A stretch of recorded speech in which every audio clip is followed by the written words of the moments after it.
It is important for your nervous system to be regulated because when it's not regulated and it feels like it's stressed out, then that's when we have problems with that.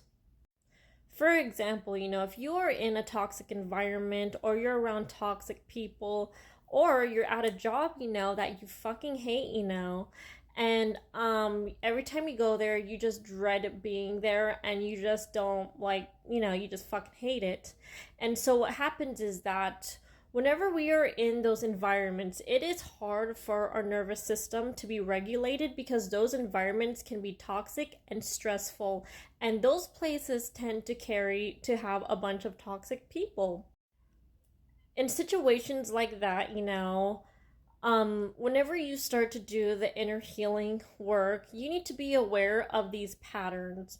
Sometimes you're being put in those places, to see if you know your self worth, to see if you know better. At the same time, we are always going to be surrounded by toxic people, everywhere we go.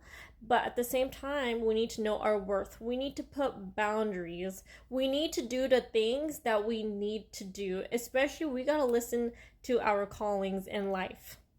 Yes, there are ways you can regulate your nervous system.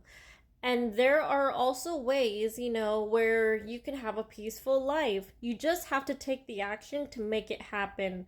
And it all starts by being honest with yourself. And when you become honest with yourself, then that's when you start to take the leap of faith, where you start to take the action. You don't have to stay stuck in the same cycle. A lot of people do stay stuck in the same cycle, but there are people that will break out of it.